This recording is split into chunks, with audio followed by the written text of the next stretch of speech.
Setiawan menyatu dalam doa dan renungan dari Katedral Kristus Raja Purwokerto, Sabtu 20 Maret 2021, bersama saya Romo Oktavianus Heri Setiawan.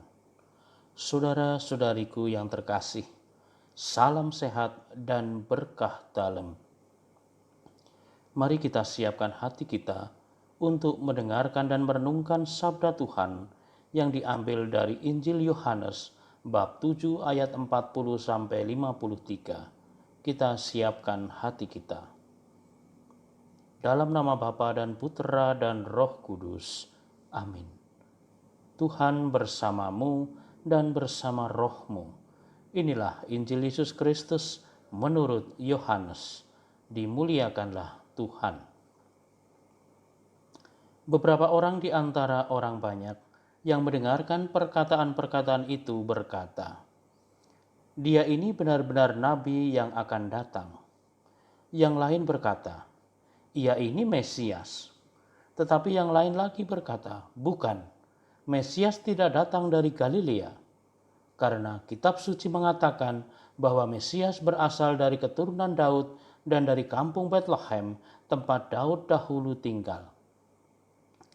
Maka timbullah pertentangan di antara orang banyak karena dia. Beberapa orang di antara mereka mau menangkap dia, tetapi tidak ada seorang pun yang berani menyentuhnya. Maka penjaga-penjaga itu pergi kepada imam-imam kepala dan orang-orang Farisi yang berkata kepada mereka, "Mengapa kamu tidak membawanya?"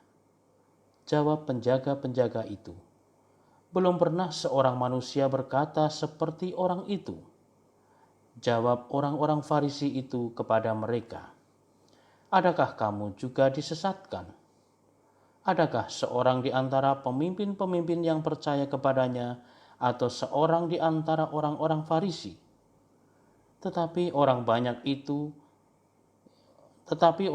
ini yang tidak mengenal hukum Taurat, terkutuklah mereka." Nikodemus, seorang dari mereka yang dahulu telah datang kepadanya, berkata kepada mereka, "Apakah hukum Taurat kita menghukum seseorang sebelum ia didengar dan sebelum orang mengetahui apa yang telah dibuatnya?" Jawab mereka, "Apakah engkau juga orang Galilea? Selidikilah kitab suci dan engkau akan tahu bahwa tidak ada nabi yang datang dari Galilea." Lalu mereka pulang masing-masing ke rumahnya. Demikianlah Injil Tuhan. Terpujilah Kristus. Saudara-saudari yang terkasih, kesaksian Tuhan Yesus telah menimbulkan perpecahan yang tajam di kalangan para pendengarnya. Penulis Injil Yohanes memakai istilah yang cukup kuat guna merekam perpecahan yang terjadi sebagai akibat kesaksian tersebut. Penulis mempergunakan kata skisma atau perpecahan. Para pendengarnya terpecah dalam beberapa kelompok. Kelompok yang pertama menyadari bahwa Yesus adalah seorang nabi, sementara yang lain berpendapat bahwa Yesus adalah Mesias. Kelompok yang lain dengan keras tidak dapat menerima bahwa Yesus adalah Mesias. Ajaran dan tindakan Yesus sangat berbeda dengan cara hidup kaum Farisi dan ahli Taurat. Yesus menawarkan cara hidup baru berlandaskan cinta kasih. Ajaran Yesus ini mencerahkan orang yang mampu berpikir jernih.